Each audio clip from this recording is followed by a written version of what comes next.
अस्सलाम वालेकुम। I hope that you all are fine. हमने लास्ट क्लास में पढ़ा था सी आउट स्टेटमेंट के बारे में, और सी आउट स्टेटमेंट हमारे पास क्या करती है कि हमारे पास ऐसी चीज़ अगर हमने कोई स्क्रीन पे डिस्प्ले करानी है तो हम सी आउट की स्टेटमेंट से करवाते हैं। अब हमारे पास है मल्टीपल आउटपुट स्टेटमेंट्स के हमने अगर मल्टीपल चीज़ें स्क्रीन पे आउटपुट करानी है, डिस्प्ले करानी है, तो उसके लिए हम क्या करते हैं, उसके लिए भी हम सी आउट स्टेटमेंट का यूज़ ही करते हैं। इसकी एग्जांपल हम देख लेते हैं। हमने ये डिफरेंट जो है सी आउट स्टेटमेंट से चीज़ें स्क्रीन पे प्रिंट कराई हुई हैं, और इसकी आउटपुट हमारे पास क्या होगी, world computer program bye, hello world computer program, और बाय हमारे पास क्या होगी, इसकी एग्जांपल होगी। एग्जांपल हम खुद से कर लेते हैं। अब अपने वर्क स्पेस पे आगे और इसमें आप नई फाइल बना लें और उसके बाद अपना कोड लिखते हैं। हैश हमारे पास क्या होता है, प्री प्रोसेसर होता है। उसके बाद हम अपनी हेडर फाइल जो है उसको ऐड कर लेते हैं। उसके बाद हम यूजिंग नेम स्पेस एसटीडी को ग्लोबली डिफाइन कर लेते हैं। उसके बाद हमारे पास मेन का फंक्शन होता है, पहले रिटर्न टाइप, उसके बाद हमारी मेन का फंक्शन राउंड ब्रैकेट्स, और उसके बाद हम क्या करते हैं, अपनी मेन का स्कोप डिफाइन कर लेते हैं। हमने मल्टीपल सी आउट स्टेटमेंट्स लिखनी है, पहले हम लिख लेते हैं हेलो। अब हमारे पास एंड पे सेमी कॉलन है। सेमी कॉलन क्या कह रहा है कि वो कह रहा है कि जो हमारे पास ये सी आउट स्टेटमेंट है ये हमारे पास यहाँ पे टर्मिनेट हो चुकी है। और लास्ट में हम लिखते हैं welcome to learning with geeks, और यहाँ पे फिर हमने सेमी कॉलन लगा दिया। और लास्ट पे हम लिखते हैं रिटर्न टाइप। हमने यहाँ पे डिफ़ाइन किया हुआ है कि हमारे पास मेन की रिटर्न टाइप क्या है, मेन एक फंक्शन है, ये मेन हमारे पास एक फंक्शन है, और इसकी रिटर्न टाइप हमारे पास क्या है, इंटीजर। तो लास्ट में हमने कोई ना कोई इंटीजर रिटर्न कराना है। इंटीजर आप कोई भी रिटर्न करवा सकते हैं, हम रिटर्न कराते हैं 0 और फिर सेमी कॉलन। हम इसको रन करके देख लेते हैं। तो आप इसको देख सकते हैं कि इसने हमारे स्क्रीन पे प्रिंट कराया hello how are you welcome to learning with geeks. अब इसमें कोई गैप नहीं है, तो हम इसका गैप कर लेते हैं कि जहाँ पे हमारे पास ओ एंड हो रहा है बिल्कुल उसी के बाद हमारे पास हाउ आर यू, हाउ का एच आ रहा है। तो हम चाहते हैं कि इसमें गैप आ जाए, तो हम क्या करते हैं कि इसके बाद एक एक गैप दे देते हैं। ये आपकी फॉर्मेटिंग में भी आ जाता है। एक फॉर्मेटिंग पे हम अलग से वीडियो बनाएंगे कि आप अपने प्रोग्राम की, अपने आउटपुट की फॉर्मेटिंग कैसे करते हैं। इसको हम रन करके देख लेते हैं। ओके, अब हमारे पास ये प्रोग्राम रन हो गया, hello how are you welcome to learning with geeks. अब हमारे पास ये गैप में प्रिंट हो रहा है। तो सी आउट स्टेटमेंट क्या करती है कि सी आउट स्टेटमेंट आपका जो लिखते हैं आप उसको एज इट इज़ स्क्रीन पे प्रिंट करवा देते हैं। इसके अलावा इसके बाद हम लोग जितनी मर्जी सी आउट स्टेटमेंट्स लिखना चाहें यहाँ पे लिख सकते हैं, और एज इट इज़ जो हम चाह रहे हैं अपनी स्क्रीन पे प्रिंट करवा सकते हैं। नेक्स्ट टॉपिक हम देखते हैं कि हमारे पास क्या है। इसके बाद हमारे पास है कमेंट्स। अच्छा, कमेंट्स क्या चीज़ होती है। कमेंट्स अगर आप बिगनर हैं ना तो आप इसकी वैल्यू नहीं समझेंगे, आपको नहीं पता कि कमेंट्स के हमारे पास क्या फ़ायदे होते हैं। लेकिन जैसे आपका टाइम गुजरता जाएगा, आपको प्रोग्रामिंग समझ आती जाएगी, आप प्रोग्रामिंग में मास्टर होते जाएंगे, तो आपको तब इसकी कदर आएगी कि कमेंट्स हमारे पास कितने इंपॉर्टेंट होते हैं। मैं आपको इसकी एक एग्जांपल देता हूँ कि आप एक चीज़ लिख रहे हैं प्रोग्राम में।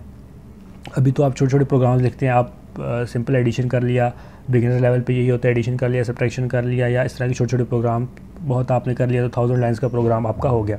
यहाँ पे आपको पता होता है कि 1000 लाइन्स की प्रोग्राम में आपने क्या लिखा है। लेकिन फॉर एग्जांपल आप जो है वो बहुत एक बड़ा प्रोग्राम लिख रहे हैं, और अक्सर ऐसे होता है हमारे साथ कि हम प्रोग्राम लिखते हैं, हम एक लॉजिक लगाते हैं, और वही लॉजिक जब दूसरे दिन हम दोबारा लिखते हैं तो वो लॉजिक हमें नहीं समझ आ रही होती कि हमने क्या लगाई है या कैसे लगाई है।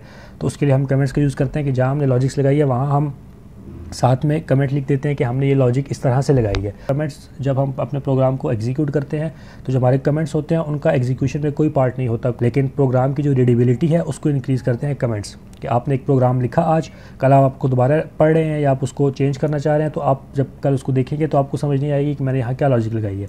तो आप उस बात को एक जगह पर डिफ़ाइन करने के लिए क्या करते हैं कि आप वहाँ पर कमेंट लिख देते हैं कि यहाँ पर मैंने ये किया था।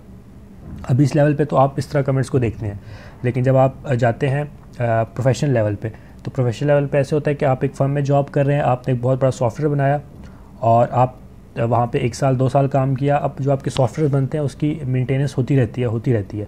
आपने 2 साल काम किया, आपने सॉफ्टवेयर बना के दे दिया, अब क्या कर दिया आपने, एक कंपनी से दूसरी कंपनी में स्विच कर दिया। अब जो आपके बना हुआ सॉफ्टवेयर है उसको किसी ने दोबारा रीड करना है, किसी ने दोबारा चेंज करना है, या किसी ने उसकी मेंटेनेंस करनी है, तो उसको आपका कोड कभी समझ नहीं आएगा, क्योंकि हर बंदे का कोड लिखने का अपना तरीका होता है। कोड आपने लिखा हुआ है वो कोड उसको समझ नहीं आएगा।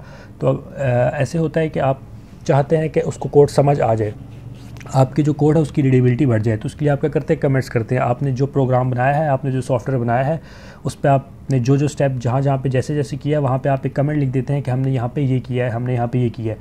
तो फर्दर आपके जाने के बाद जो प्रोग्रामर या जो कोडर उस कोड को रीड कर रहा है या जो उसको चेंज कर रहा है या जो उसको मेंटेन कर रहा है, उसको वहाँ पे पता लग जाएगा कि आपने यहाँ पे ये लॉजिक लगाई है, आपने यहाँ पे ये किया है, तो वो उसको इजीली चेंज कर सकता है, मेंटेन कर सकता है। अब हमारे पास जो कमेंट्स होते हैं उनकी दो टाइप्स होती हैं। एक होती है सिंगल लाइन कि आप सिंगल लाइन में कमेंट कर रहे हैं, और एक होती है मल्टीपल लाइन जो कि आप मल्टीपल लाइंस में कमेंट कर रहे हैं। इसकी एक हम एग्जांपल देख लेते हैं। अच्छा, हम अपने वर्क स्पेस पे आ गए। अब हम बताते हैं कि हमारे पास सिंगल लाइन कमेंट्स क्या होते हैं। ये हमारे पास एक सिंगल लाइन है। अगर हमने सिंगल लाइन को कमेंट करना है तो हम सिंपली क्या करते हैं, डबल बैकस्लैश ऐड कर देते हैं। तो हमारे पास क्या होता है कि एक लाइन सिंगल कमेंट हो जाती है। लेकिन फ़र्ज़ करें कि आपने मल्टीपल लाइन को कमेंट करना है। जैसे अभी देखिए हमारे पास ये मल्टीपल लाइन है, मल्टीपल लाइन्स हैं। लेकिन अगर आप सिंपल बैकस्लैश का यूज़ कर रहे हैं, डबल बैकस्लैश का, तो वो एक ही लाइन को कमेंट कर रहा है, वो सब लाइन को कमेंट नहीं कर रहा। तो हम सिंगल लाइन को कमेंट करने के लिए सिंपल डबल बैकस्लैश यूज़ करते हैं। और अगर हमने करना है एक पैराग्राफ को या मल्टीपल लाइन्स को हमने कमेंट करना है, तो उसके लिए हम क्या करते हैं, सिंपली क्या करते हैं, बैकस्लैश लिखते हैं और उसके बाद हम लोग स्टैरिक कर देते हैं। और जहाँ पे हमने इसको एंड करना होता है वहाँ हम लिखते हैं पहले स्टैरिक और फिर हम कर देते हैं बैकस्लैश। अब इसने क्या किया कि हमारे मल्टीपल लाइन्स को, अब इसमें मल्टीपल लाइन्स में आपके पास मल्टीपल लाइन्स कितनी भी लाइन्स आ सकती हैं, 1000 आ सकती हैं, 2000 आ सकती हैं, 10 आ सकती हैं, 20 आ सकती हैं। जितनी मर्जी आप मल्टीपल लाइन्स में कमेंट करना चाहें आप कमेंट कर सकते हैं। लेकिन आपके पास जो स्ट्रक्चर है, जो आपके पास प्रोसीजर है, वो आपके पास ये है कि आप बैकस्लैश और फिर स्टैरिक और आप करेंगे, तो उसके बाद एंडिंग में भी आप स्टैरिक और बैकस्लैश करेंगे, तो ये क्या करेगा कि आपकी मल्टीपल लाइन्स को कमेंट कर देगा।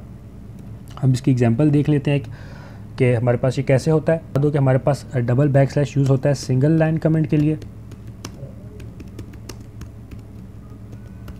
और हमारे पास बैकस्लैश स्टैरिक और स्टैरिक बैकस्लैश ये हमारे पास यूज़ होता है मल्टीपल लाइन कमेंट के लिए।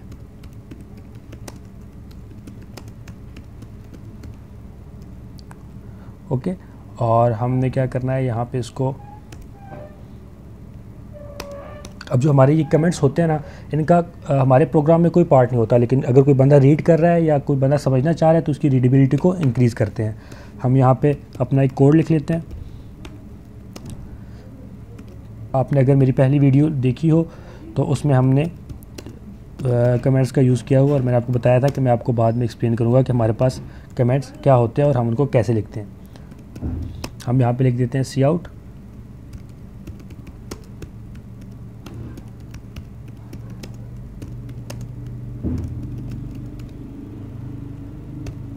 ठीक है। अब हम चाह रहे हैं कि हम बता रहे हैं कि यहाँ पे हमने क्या किया है, सी आउट स्टेटमेंट किया है। तो हम सिंपली सिंगल लाइन कमेंट करते हैं और लिख देते हैं हमारे पास ये क्या है, सी आउट स्टेटमेंट है। ये हमने सिंगल लाइन कमेंट कर दिया यहाँ पे। और अब हम एक और चीज़ लिखते हैं कि हम लिखते हैं सी आउट, हम लिखते हैं रिटर्न स्टेटमेंट। हमने कोई इंटीजर रिटर्न कराना है, हम 9 रिटर्न करवा देते हैं। अच्छा, उसके बाद हमने सिंगल लाइन कमेंट तो कर दी, हमारे पास सिंगल लाइन कमेंट है, सी आउट स्टेटमेंट है, सिंगल लाइन कमेंट हम इससे डिनोट करते हैं। ये चीज़ हमने बता दी। अब हमने ना रिटर्न के बारे में हमने बहुत सारा डिस्क्रिप्टिव चीज़ लिखनी है। डिस्क्रिप्टिव मतलब कि हमने 3 से 4 से 5 से 6 लाइन लिखनी है। तो हम कोई एग्जांपल ले लेते हैं। हम लिख देते हैं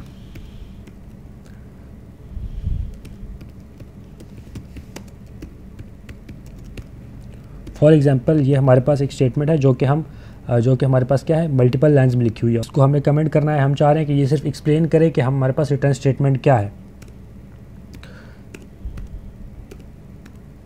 अभी हमारे पास क्या है, मल्टीपल लाइन कमेंट्स है। तो मल्टीपल लाइन कमेंट्स में हम क्या करते हैं, हम सिंपली पहले बैकस्लैश ऐड करते हैं और फिर स्टैरिक, और इस तरह हम लास्ट पे पहले स्टैरिक और फिर बैकस्लैश। ये हमारे पास तरीका होता है मल्टीपल लाइन कमेंट्स का और सिंगल लाइन कमेंट्स का। अच्छा, आज के लिए बस इतना ही। आज हमने 2 चीज़ें पढ़ी हैं कि हमारे पास मल्टीपल स्टेटमेंट्स क्या होती हैं, कि हम सी आउट स्टेटमेंट से मल्टीपल स्टेटमेंट से स्क्रीन पे प्रिंट करवा सकते हैं। और उसके बाद हम क्या करते हैं कि उसके बाद हमारे पास होते हैं सिंगल लाइन कमेंट्स और मल्टीपल लाइन कमेंट्स, जो कि हमने पढ़े हैं कि हम कमेंट्स करते क्यों हैं, हमारे पास कमेंट्स की इंपॉर्टेंट क्या है। और हमारे पास 2 तरह के कमेंट्स होते हैं, एक होता है सिंगल लाइन, एक होता है मल्टीपल लाइन। और मल्टीपल लाइन जो कमेंट्स होते हैं हम करते कैसे हैं। हम बहुत स्लो चल रहे हैं मुझे पता है, लेकिन इसकी वजह यह है कि मैं चाह रहा हूँ कि आपको बिल्कुल आपकी जो बेस है प्रोग्रामिंग की वो बिल्कुल एक्यूरेट बने, अच्छी बने। अगर आपकी बेस अच्छी होगी प्रोग्रामिंग की, आपको ये छोटी छोटी चीज़ें समझ आ जाएंगी तो आप बाद में आपके लिए बहुत आसानी होगी। और अगर आपको मेरी वीडियो पसंद आई और थोड़ी भी हेल्पफुल रही है तो मेरे चैनल को लाइक और सब्सक्राइब लाजमी कर दीजिएगा और बेल का आइकन भी दबा दें ताकि आपको न्यू अपडेट्स मिलती रहे। और अपना बहुत सारा ख्याल रखिएगा। अल्लाह हाफ़िज़।